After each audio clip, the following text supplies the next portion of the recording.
Welcome to Level Up. I'm Sherelle. And I'm Danny. And this is the podcast where we talk about health, fitness, and mindset. Today we are taking you all through the fitness iceberg, what you do not see in the fitness industry.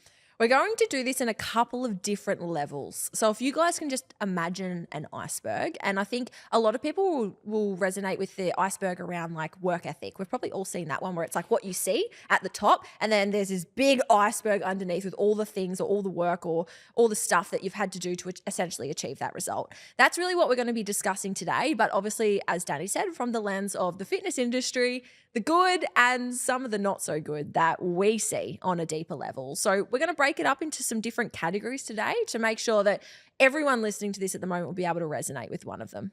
And look, we love our industry. And then before this episode, I said to Sherelle, look, we don't want to shit on the fitness industry, but it's our duty of care, I feel, to educate people that it's not all fancy, happy times. The fitness industry can be a dark place. Mm-hmm. And, that's why we're using this iceberg model. The lower down you go into the depths of the ocean, it can become really scary down there. And we just want you guys to know, hey, this is what's part of it for some people. Yeah. But look, every industry has its shit too, right? Like everything has the behind the scenes and the stuff that you don't see. So like regardless of even like what industry you work in, yourself as a professional, like there's stuff in there too. So all we're doing is just exposing what we know and some of the things that you're probably aware of, but then also probably some things that you might not be aware of. Yeah. So let's start at the tip of the iceberg. We're still above water here, aren't we? In the gem pop realm.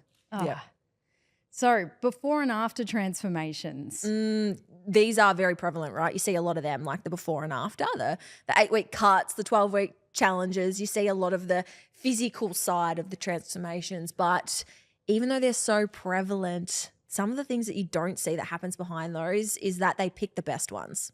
Yes, I'm like, that's always. You're not going to pick your shit before and after. I mean, they pick like the 1% that has stuck to the whole challenge or gotten through the end or maybe being most disciplined with their diet. And as you said, of course they are, but you often don't see the hundreds or thousands of people cycling through that 8-week challenge that didn't even make it to the end, right? And I think that's something that I wish more people knew about the before and after images is that like you're not seeing the hundreds that didn't do it. Big part. Yeah, and it's part of marketing. You'd be crazy to not show your best case, but just pay special attention in the after photo. Have they got a tan and makeup on too? There's your clues. That's not a fitness challenge. 100%.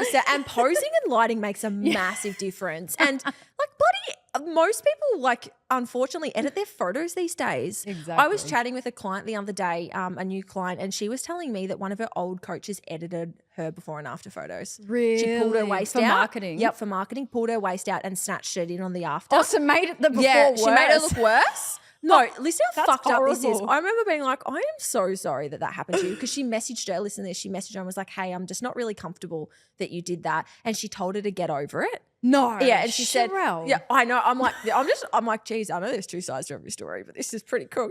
And she goes, if you can't handle having your photos on social media, how do you think you're going to get on stage in the future?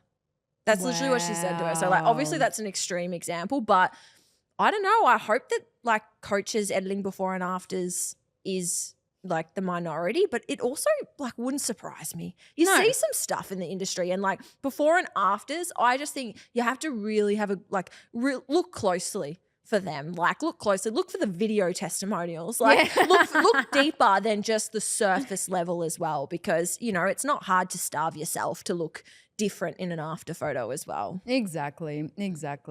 All right. So what causes fat loss? Now, you put this one down. What did you actually mean by this? Because this is pretty broad. But I think like fat loss is just one of those things that's marketed a lot, right? Like everyone wants fat loss. And a lot of people have their methods and their protocols and things that cause fat loss. And, whether it's like fasting or keto or this protocol or this diet. And I just think like a lot of people see those things, see the hype on the outside, but it all comes back down to the basic principle, right? So if anyone's ever going hard at like a certain type of losing, like a certain type of way, or a certain way, I should say, of losing fat, like they're not talking about anything special. And I say that because obviously the fitness industry is built so much off weight loss and fat loss just because of the world that we're in. And yeah, like when you don't know, like when you've got the knowledge behind it, like what we do of like how to lose weight, how to lose fat, how to improve your body composition, we see it differently to how people just looking at marketing would see like fat loss content. Lose fat quick. Lose 5 kilos in a week. Lose 5 kilos or your money back.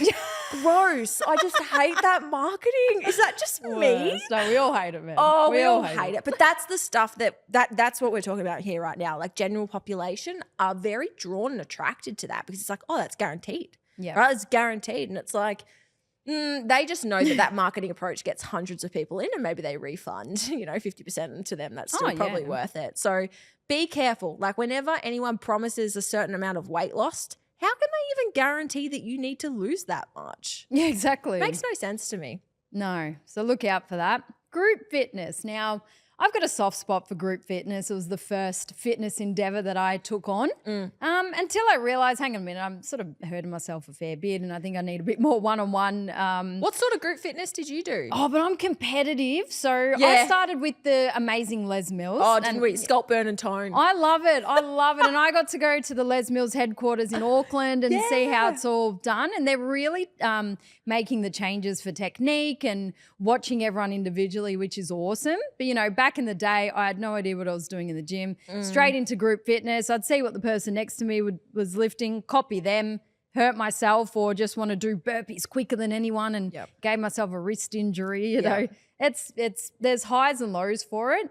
Great if you want to connect with people and an entry point and bond with one another, but then there are negatives as well. It can be quite dangerous for some people and you just, can't let that competitive edge take over and select your weights accordingly because you're going to be doing hundreds of reps of the same thing over and over and over again. So, yeah, definitely there can be some negatives to group fitness. I don't want to completely put a dark shadow over it because I do still enjoy it. But in terms of specific fitness goals, I don't think it's the best way for that. Yeah, no, totally. I completely agree. And look, I definitely rolled my fair few ankles on a step back in the day.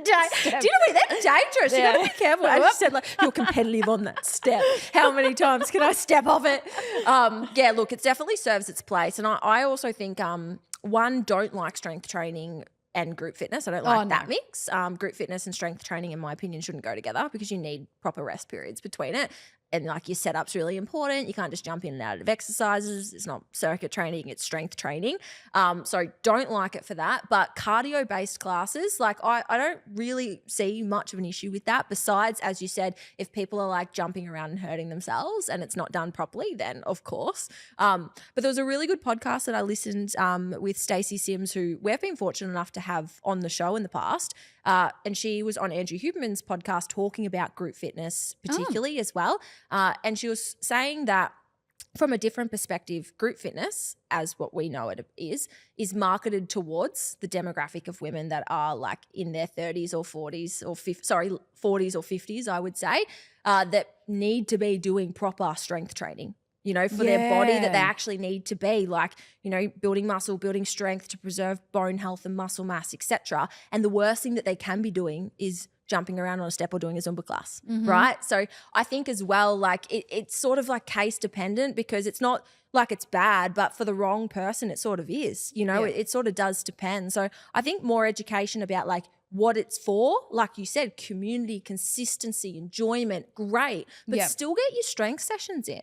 Like still do the stuff that's really important for your own physical goals as well. Definitely. And that ties into cardio for fat loss because people think, they're new to the fitness industry. Oh, I just need to, sweat and burn all that fat through cardio and things. And, you have the F45 challenges. And again, look, some are good, some are not so good. Where low calories, high cardio, and I've had friends and family members go straight into F45 as like a first entry level into the fitness industry. And, these guys keep getting injured. They can't even hold their body weight up in a plank or do a squat properly. It's strength training though with high intensity and weights And that's and what I circuits. mean. It's not a good mix. Yeah, it's like strength but cardio all in one Yeah. on low calories 6 days a week. It's just a big mess. But Gen Pop are drawn to that. Why? They make marketing as well. It seems like an easy entry point. Yeah. And again, the befores and afters, the big companies have the money to spend on marketing, and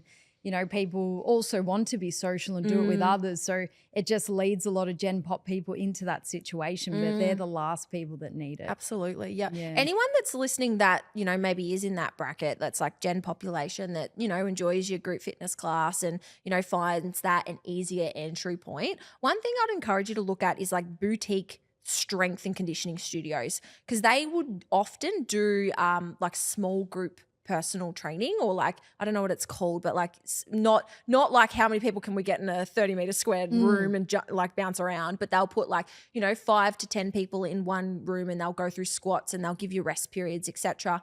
I know lots of, you know, friends in the industry that have those studios themselves, but often you'll find like the sweet spot. You know, you might get something that's a bit more affordable, that has the community entry point that you're not paying a fortune for, but then also you get the benefits of like proper strength training, programming, and, you know, rest periods, etc., that we speak a lot about. So yeah, have a look around for a boutique strength and conditioning studio. You won't find the marketing like F45 and everything like that, so you will have to look, you will have to search. But yeah, that would be my recommendation for someone that's in that category. Totally agree. There are some out there now, and people are becoming more educated, not only as a business owner, but a consumer. Yeah. So try a class. If it suits your vibe, you know, 100%. then sign up. But totally agree with that one. Yep. Amazing. Well, moving into the middle of the iceberg, next layer down, we're moving from the Gen Pop to more of like the regular gym goer. I would say these are your friends that you look at and you go, damn, you're disciplined. You're really looking after your health these days. They're those people, right? Many of you guys probably are those people listening to that, to be honest, or you've been there in the past. But one thing that stood out for me is sometimes we put so much weight and emphasis on being so disciplined. It's like, wow, you're going to the gym 6-7 days a week. That's so awesome. And we know at the next level, we're like, oh, I don't know. Like it's getting a bit obsessive there. You need your rest days. Like, but Gen Pop's looking down at that next layer of their friend that's like going to F45 every day or doing the things every day or hitting their macros to the grams, right? They're looking at that going, that's the epitome of health. And we're like looking up going, yeah, you're gonna, that's gonna suck, having to unlearn that and be a bit more flexible. So that was one that stood out for me as like the overhype on being disciplined 7 days a week. Oh, totally. How do you think I get a lot of my injured clients? Yep. Double sessions, you know, 6-7 days a week, no rest, but it's not, yes, they love training, but they also can't slow down and it's a habit thing. And then if they slow down, they're a failure and all the voices come into it. So we coach, and I know you do as well, we coach a lot of people who just can't switch off. Yep. And we have to help them understand the benefit of slowing down and resting to get the most out of your 4 sessions or even 3 sessions. Yep. You can still get your results on less sessions by allowing recovery, which then allows you to push super hard in the time that you are in the gym. Yep. And then when you're not at the gym, live your life, do other things. Yep. But yeah, 6 to 7 days a week of training, unless you're sort of training for the Olympics or something wild like that, an extreme goal for a short period of time, then yeah, I don't think it's a real flex. No, it's really not. But that's the way it's sort of perceived in society, is like it's such a flex. It's so disciplined, doing such a great job. You're so healthy. But we know it's not. It's never about how much you can do. It's about how much you can recover from. And if you're training every day, you're simply just not pushing yourself hard enough, and you're essentially overdoing it, but not putting enough intensity in to actually get a result. And as you said, these are the people that get overuse injuries. They get burnt out, they get really tired, and as you mentioned, they're the tired, exhausted coaches that come to us, to be honest. They're like, it's not working, and I'm like, yeah, it's not going to either. You can't just work harder all the time. Like, you've got to rest. Be smart with it. Cutting out food groups. A lot of people new to the industry just want to flex it. Oh no, sorry guys, I can't eat that. I'm doing a new diet now. Can I get the gluten-free bun when you're not gluten-free? Yeah, again, like unless you're intolerant to something, or you have, for example, with me, my skin breaks out if I have a lot of dairy, I'm going to cut it out. But on the odd occasion, I still have it. But people try and flex the fact more so to other people around them, they flex it. They're cutting out food groups where we don't really recommend it. I think the true flex is being able to have things in moderation and actually enjoy foods without having to just, cut it all out. Yeah, 100%. And look, this isn't even just in people. This is in marketing. It's everywhere. Yeah. It's like low fat on a bag of lollies. You're like, why is it low fat? We know it's low fat. It's full of sugar, right? And the same with like certain things, like even the ice creams. Like it's amazing how like a lot of the low fat ice cream has the same, if not more calories than the normal stuff because they've just replaced fat with sugar. And, it's the same thing. It's just like getting a little bit like obsessive about the wrong things. And I think everything in moderation unless you can't have it. But that's not sexy. That's not trendy. That's not disciplined, right? That's too easy. And that's the way it should be, right? I really look forward to the day that balance is reinforced rather than like, oh, do you need all of that? Or like, if I want to have a chocolate bar, why does that mean I'm not healthy? You know what I mean? But that's the way it's perceived. If I pulled out a protein bar though, oh, wow, right? But it's like, well, maybe I hit my protein in other ways and I'm still consuming roughly the same amount of calories, etc. But people don't look at it like that because most people can't fathom that you can have the self-control around those pieces and, have a chocolate bar or have a donut or a cookie, but then not derail yourself later in the day. I know, and I still have people, bless them, I love them. I'm obviously not going to name where I know them from, but like they look at me and go, oh, are you eating that biscuit? Yeah, you're eating that. It kills me. And it makes me feel weird just for eating normal, like whatever I want. Or like, can you have that? Or can Sherelle have this for dinner? Yeah. I'm like, why can I not? Is there something wrong with me? Yeah. Let me have the pasta. Do you know what I mean? Yeah, it's so true. Family, bless. Every time with grandma, like, I don't know if Sherelle wants a biscuit though. I'm like, yes, grandma, I'd love a fucking biscuit. I want your bloody biscuit. Yeah. I can't even talk. Yeah. Do we have to have an event out of whether Sherelle's having the biscuit? Everyone, Sherelle's having a biscuit. Everyone take a photo. Yeah, it is very true. But I actually like doing it to prove the point. Yeah. It's like, yes, I can have the biscuit. Why would I not? I want to show you guys that you can have the biscuit too. You know what I mean? Like, but like going back to our previous one, it was like that was flex because there was part of me in the day that I was like, no, grandma, I can't have anything off my plan. Yeah. And they learned that was 100%, but that's what was and then they thought that was that. But now it's like, when you I don't want to say grow up, but like when you... Well, we're more mature now. Yeah, when goals. You have more knowledge, you feel more empowered to make those decisions versus when you only know one way or one way of doing it, we naturally get quite rigid and restrictive towards that. And that's normal. Like I think that, you can't be flexible without rigidity. I think we need to learn that first piece. So, it's not good nor bad. It's just a different season, different stage. And I think it's important to go down to that more balanced approach. Yeah. And that's where diets come into it. Your keto, low carb, carnivore, low fat, gluten, all the diets, fasting. Oh, it sounds exhausting. Even just rattling them all off, I'm tired. Yeah. Imagine putting yourself through such extreme measures unnecessarily. Look, we've all done it. Did you ever do the low sugar? No sugar era? Well, when I was competing, I had no sugar at all. Remember I can't remember what it was. This book and it went really viral back in the day. It was like no sugar diet. And it was like no fruit, like none of that sort of stuff. Oh, no, I'd never do that. Yeah, I've done it all, guys. I'm open about that. I entered my fitness journey when the clean eating era was around. It was like when we come in, you're probably at that stage with me. It was like all just chicken and broccoli and rice, and that was on meal plans. There was no speak of calories. How weird is that? I feel old, but there was no speak of calories when I was first getting into... Or if it fits your macros, you mean?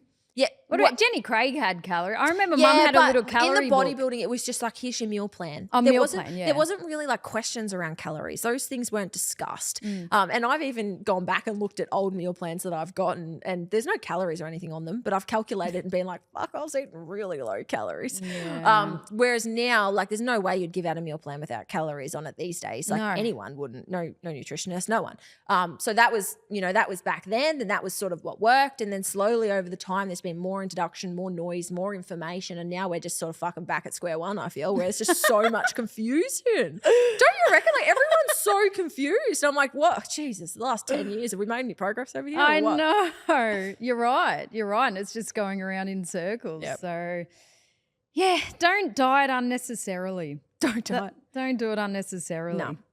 The next one that we had here was soreness equals results. Now, I almost feel like, is this a gym goal one or is this a one up? It could probably go into both, to be honest. But a lot of people still have this assumption that if you're sore, you've had a good workout. Like if you're sore, then it means you're doing it right. Now, being sore just means you've done something new, essentially. Exactly.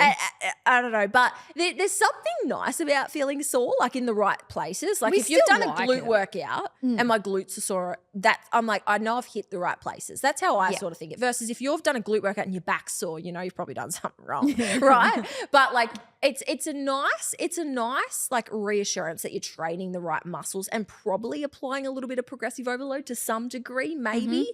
But more often than not, it's just doing something new for the first time. Like, God, the first time I got into running, like when I got back into it, I was fucking sore for like a month. But I wasn't doing it. Like I wasn't building any muscle. I was breaking muscle down. But it was just because certain muscles hadn't been stressed or hadn't been trained with that sort of endurance for years, right? So just means you're doing something new, and we shouldn't be striving to be sore after a workout. In fact, we should be striving the opposite. We should be striving to be recovered before our next workout and actually not pulling up sore. Yeah, because it can hinder your next workout. So if you're on week 4 or 5 of the same program, I wouldn't expect you to have DOMs. But then on that week 1, a new training block, which we all love, you're going to get a little bit of DOMs. And that's good. Enjoy it. But don't expect that every session because that's unrealistic. And as you said, it does mean you're probably under recovering. Yeah, which is not a good thing. So again, it's another flex that's sort of like, well, that's a shame. Like, you know, it's another flex that we probably shouldn't be flexing. It's just sort of like, it just is rather than it being, you know, a good thing in itself. Ooh, supplements. And we're talking like fat burners, BCAAs, recovery drinks. I've put myself right off that stuff just because it's so... Look, there are some brands that are really good, but back in our day when we started, we used to smash the C4 and I shouldn't even name brands, but, you know, we smashed all the supplements. Not good on your guts. Nah, and you just crash. Yeah. And all these bright blue, red things. I don't know. Yeah. You know, like I just think it's not necessary. Like some of these things are not even these supplements, fat burners, BCAAs, recovery drinks, all those things, not necessary. Like if you just had a protein shake, that's your recovery drink right there. You know, you don't need anything more. But there's lots of things that are sold on the market as these supplements that literally like promise to cure cancer. Like some of the marketing out there is just wild, especially in the like fat loss, weight loss sort of realm. But I'm the same as you. Like, I don't take anything. I don't take anything that's like fitness related, essentially. Like a bit of salt in me water sometimes, and that's about it. Bit of caffeine. Bit of coconut water. Like, do we really need to spend a fortune on just a bit of electrolytes? Probably not. Hey guys, I hope you're enjoying the episode. If you are, make sure that you take a screenshot, upload it to your socials, and don't forget to tag us. As a little add-on for an elite athlete who knows what supplement to research, great. Yeah. But we're talking to people who skip breakfast and just have OxyShred instead of breakfast. Not good. Do you know what one gets me? What? Like, babes, if you're going for a 10K run, you don't need a gel pack. Like there's things like that where it's like you just don't need like you said, unless you're a top level athlete running a marathon, 100% you probably need your glucose mid run, right? But not if you're just like your everyday person. It might motivate them. You know, I've got my gel pack. Whatever then. Do you know what I mean? But like know that it's doing that. Yeah. Know that it's doing that. Like placebo's great, don't get me wrong. But I also think that there still needs to be the understanding of like whether it's doing it. Otherwise, that's how misinformation spreads, you know, and everyone's out buying the latest whatever it is, you know, and it contributes. People don't realize, but it contributes to the whole misinformation out there of like, know what supplements are. They're supposed to supplement what you're currently doing. And if you don't need to supplement, then you probably should just save your money, you know, and put it towards better fruits and vegetables or meat, you know, put it towards something that's actually going to have an impact. Have a banana. Oh, totally. I put 10K steps per day. Ooh, why? Ooh. Well, I just honestly feel like high step counts are over glamorized these days. It's like, if I've done a high step count, it's on Instagram. It's like, here's my 15,000 steps for the day being done. And Look, to some degree, like I would say for the right person, this is a great strategy. It's like hit your steps. It's like if you're just getting into your fitness, etc., do your step count. But then I feel like at this level that we're speaking to, like you're fit, you're healthy, you're active, it's like, and you're going to the gym 3, 4, 5 times a week. It's like, you know, your step count, it's probably not as important as what it once was. You know, if you do one day where it's 5,000 and then you do another day where it's 12,000, like you can let go of having to like tick off that thing and must do it. You know, you see people that it's like, oh no, I'm 9,000 steps. I'm going up and down the stairs to get them. You know, you see that sort of like. Or in the shops or in the car park. It's like, it's okay. Just do 11,000 the next day and you're back to square one. Like nothing in life is really that consistent and neither's our step target, you know, and that's okay. So yeah, I feel like just the 10K was glamorized for a while and they had more research come out that for optimal health, it's actually 7,000. So like if you hit a 7,000 step target, that is like on average where you should be. Like doing more isn't necessarily better for health, which I thought was really good. The whole 10K was just a marketing. That was marketing for pedometers or something. Yeah, but then the fitness industry just grabbed that and said we must all hit 10,000. And I actually think that's great because I have a lot of clients that are desk workers, even myself, to be honest, like 7,000 to 8,000 steps per day is probably roughly where I do. And I have the knowledge to know that's so okay. Do you know what I mean? Like I'm not going to die because I'm not hitting 10,000 steps. No. And it should be measured over the course of a week. Yeah. Because you are going to have days where it fluctuates. What if I ride my bike to work? Yeah. You got to shake the pedometer, put it on the wheels so it counts it. Or we Jokes don't on even use them anymore. home. We've got Oura rings and watches. But we do need to walk in the day, digestion, mobility. You know, we're only getting older. We don't want to lose the ability to use our legs and things. And it is better for mental health and things. So we still need to walk, but I wouldn't chase 20,000 plus. No way. You know, that's a foot injury waiting to happen. guys, As I'm I've been getting there. older, I go on my feet, man. 100% So swollen legs. Yeah. So if you don't hit your steps for the day, it's not the end of the world. Mm-hmm. Yeah. So we don't flex that. No, but really good. Lower middle of the iceberg. So this is like we've gone from the tip or the top, I should say. What you see, the sort of upper bit. Now the next layer We're down. underwater now, aren't we? We're deep in the depths. We're underwater. Yeah, we're definitely underwater. This is what I classify as like your gym rats. You know, this was probably us a couple of years ago. I still classify myself as a gym rat, but this is like your hardcore gym rat, maybe your bodybuilder, like at that stage where you're like, no, I'm buying an Oura ring. I've got me Whoop on. Like you're at that stage, which is probably a lot of people listening to this, but there's a lot of different things in this one that I'm excited to go through. The first one is just the fake natties. This is the one that most people have no idea about, the amount of people that are on the gear, on the steroids, etc. And again, like each their own, and because it's not spoken about, etc. You see a lot of these amazing bodies, and it's when Gen Pop looks at bodybuilders and they go, wow, can I do that? I'm going to save that as my screensaver. Yeah. That's my motivation, because they don't even realize just the amount of prevalence in the fitness industry at that stage. When you're at that stage, a lot of people dabble into those things, I would say. Oh, totally. And the thoughts even crossed my mind when I started competing and I'm looking at these people and going, oh, shit. How are they dieting on 2,000 calories? Yeah, and just the strength. And, you know, there are benefits, obviously. Yeah. And I think Gen Pop can easily recognize people that are, you know, above, you know, the top physique athletes who are really muscular. They go, oh, no, you know, they're on steroids or whatever. But there's that middle ground that's unrecognizable to the untrained eye. And you and I have learned very much because we've been busting our ass for years. I can pick it and now. I look nothing like these people. So I know, you know, it's like, hang on a minute. It's freaking hard to put on that muscle mass, even after years of work and dieting. And, you know, there are outliers and genetics. We know it. But I think people really need to open their eyes a little bit more and say, hang on, it's not actually achievable. I need to stop worrying about what everyone else is doing and just be my best self, because you don't actually know what other people are doing. Nah, exactly. And I think the whole conversation, it's like, who fucking cares as well? It's like if you just focus on yourself, like then it won't matter. Like be aware that it's happening around you, but then also like you're not them anyways. You know what I mean? So just don't worry about it. Stay in your own lane. And, you know, if you just focus on, it sounds so cliche, but if you just focus on like your next step and where you've come from, you're going to be able to recognize your progress. But if you look at someone else and go, oh, that looks great, and you could be comparing yourself to someone on gear, like how unfair is that on you? Because you'll never actually get what you want, you'll always be unhappy with your body. So yes, really important. Fake nutties. Yep. Next one's orthorexia and clean eating. Do you know what orthorexia is? Fear of food. Yeah, or it's the Fear of infatuation of clean eating.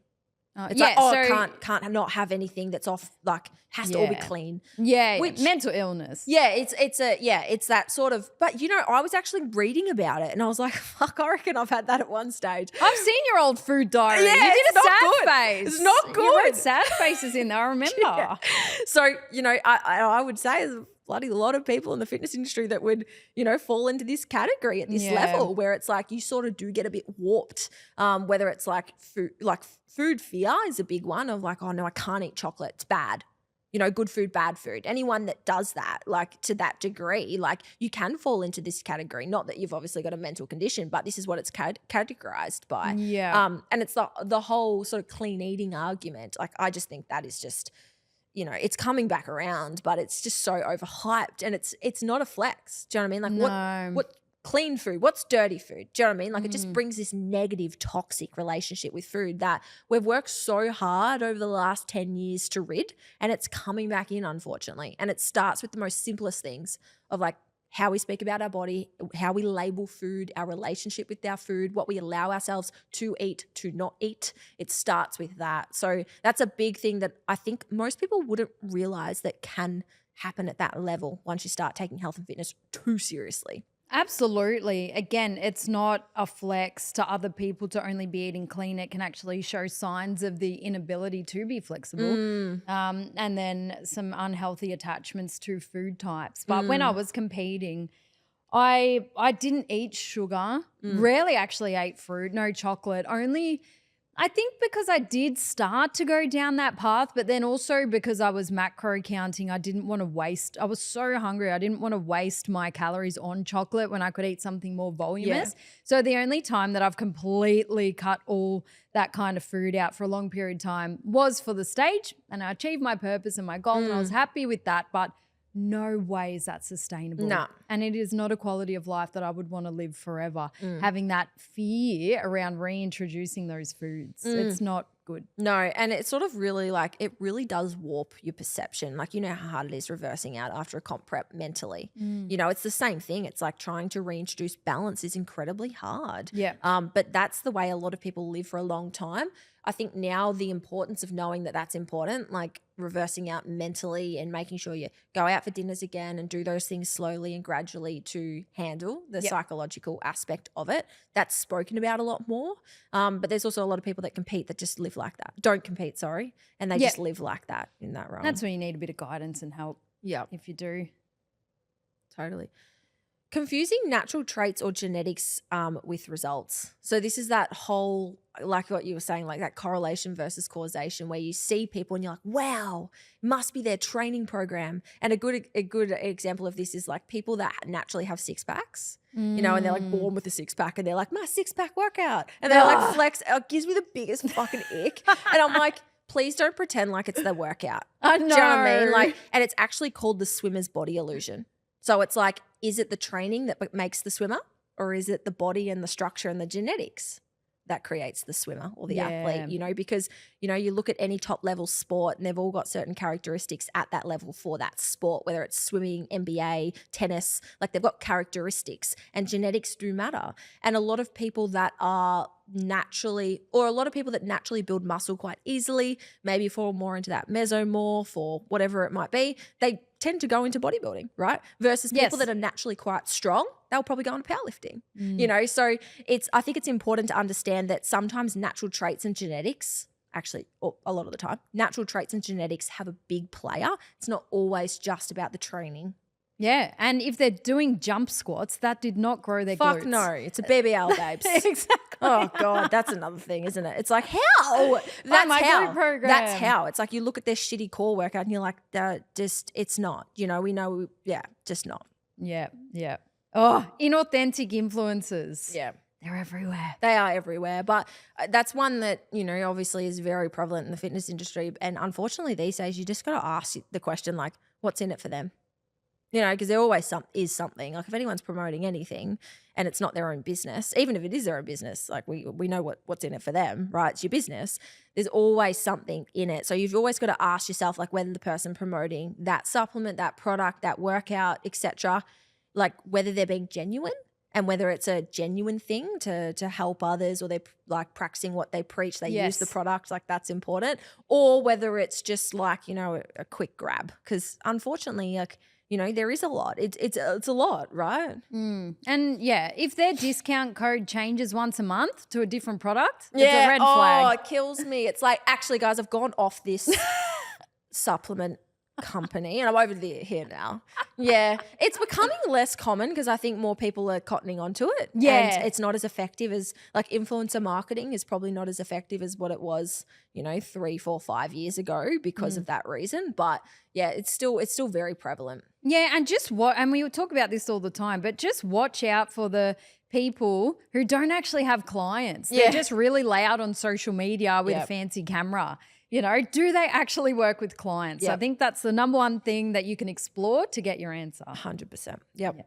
And then the last level, this is the bottom of the iceberg. This is like, I would say, like coaches, experts, like some of the things that we probably notice in this space more than just like your general gym goer, or, you know, your gym rat or whatever it might be. This is like the real bottom of the tip. But the first one that come out to me was coaches treating clients like themselves. I see this so much where it's like, I do flexible dieting, I train 3 days a week, I run on the weekend, and therefore my clients do flexible dieting. They train 3 days a week and they do running on the weekend. Like they take the protocols that worked for them or are working for them and they just cut, copy, paste it because one, they have a bias, or two, they just don't know that other methods can also work. Yeah. And 100% as well, I've totally been guilty of this in the past. I think any coach at the start, you've got your beliefs and your biases and it's like, no, I'm not going to program this, I'm going to program that. Like we've all got our ways of doing things, but as you become more advanced as a coach, you sort of start to broaden your toolkit and you sort of start to learn what, okay, well, maybe this is optimal for me, but it's not for this person. And we need to find it almost like a suboptimal approach for them to get them by. Like you start to really broaden it. But a lot of, I want to say, inexperienced new junior coaches, I still see this like, oh, well, all group fitness is bad. You know, or like everyone should be tracking macros. Like they've got this like very blunt way of promoting what they do, which is fine. But I think as you become more experienced and you work with more people, you start to realize that the right advice for the wrong person is still the wrong advice. Yeah, because you might get excited because something has worked for you and you've learnt new methods and things that you want to share with other people, but you really need to go through that screening process and recognize, hang on, it worked for me. I'll put these values and principles to my clients and we train in a similar way. However, everyone's still an individual, so what's right for me is not always going to be right for them. But you can see how it happens, and that's just when someone hasn't got the time under their belt with a lot of different clients and they haven't really learnt the why behind their training. Right. So as soon as you learn the why behind the methods, then you'll be able to filter out what you give to your clients. 100%, absolutely. And I always say this to clients as well, like I'm not here to teach you protocols, I'm here to teach you principles. Yes. Because once you learn principles, you don't need anyone's shitty protocols to get a result. You can replicate it, you can keep it, you can do it on your own and you can become autonomous. And at the end of the day, that's the ultimate goal. Like that's why you want to coach. You don't want to be told what to do, you want to learn how you're achieving the result that you are. Totally. Nailed it. Oh, optimal training. Now, obviously you and I are quite big on technique, which still can vary from person to person, but we definitely think it's getting a little bit too cute with the numbers and the angles and the degrees. And it's like, why would a client who struggles to even get to the gym because they're unmotivated, why would they need to hear about a 37-degree kickback? Like just get them to the gym, focus on the main core principles that are going to help them be guided to their result without information overload. But people are wanting to stand out in the industry. They want to appear superior and smart, which you and I can very easily recognize, hang on, these people aren't really doing society a service because they're isolating themselves from people and they're unrelatable and they're really drawing people away, and it's not helpful at all to just preach what is optimal based on zero context. Because you might think a certain machine, angle, type of exercise is optimal, but they never give context. Nah. Because you can't put that umbrella term on things if you're actually a good coach. 100%, absolutely. And look, even if we thought about like, you know, it's on a spectrum, it's like optimal over here and it's like suboptimal over there. It's like, it doesn't have to be all the way over here all the time, right? For most people, it never will be. And that's what I mean is like that content is for like 0.1% of the population maybe, right? So if you're creating that content, please say it's for those people, but they never will. They'll say the best glute exercise.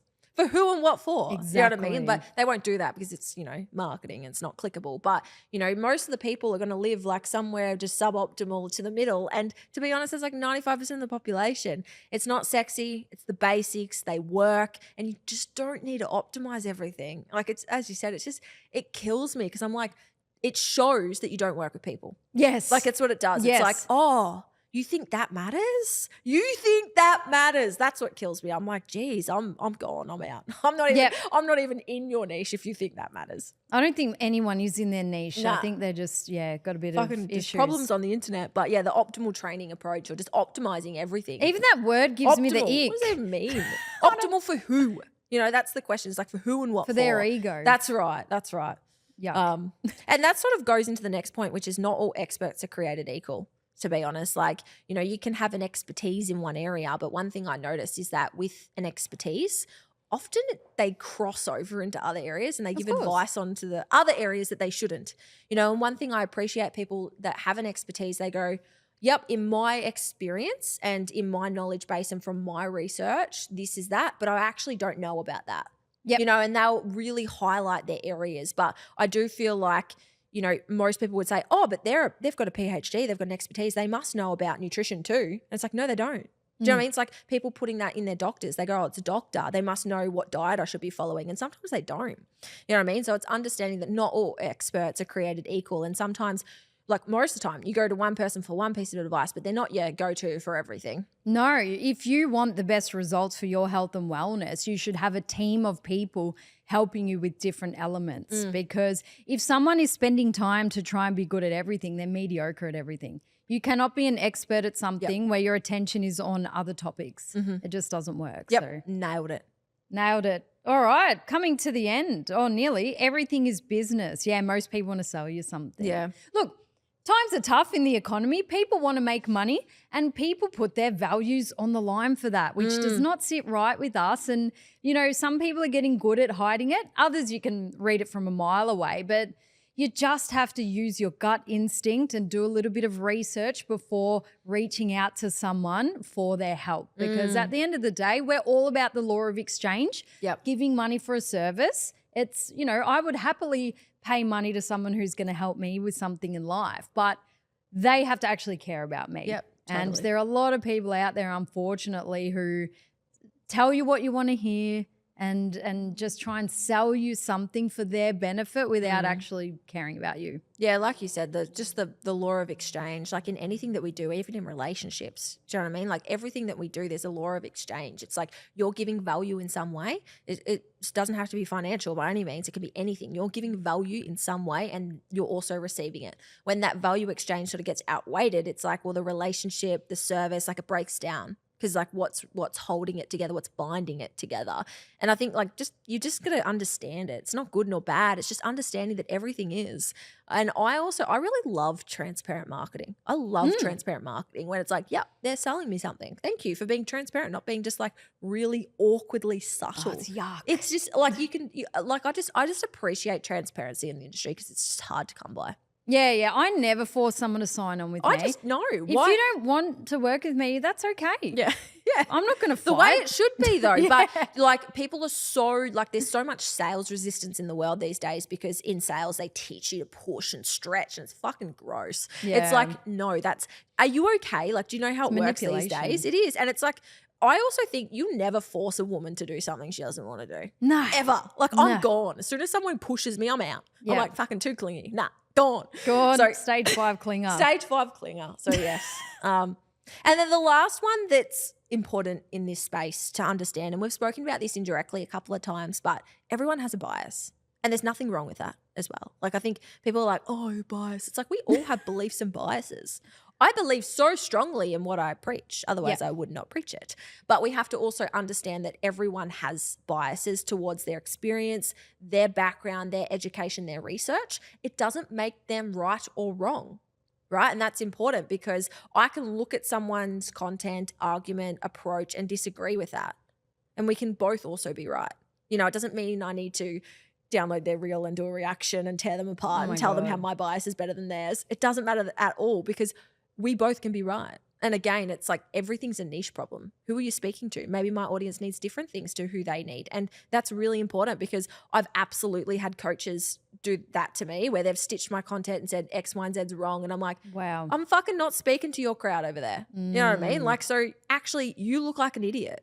You know what I mean? So we just have to understand that, you know, everyone has biases and it doesn't mean that you're wrong.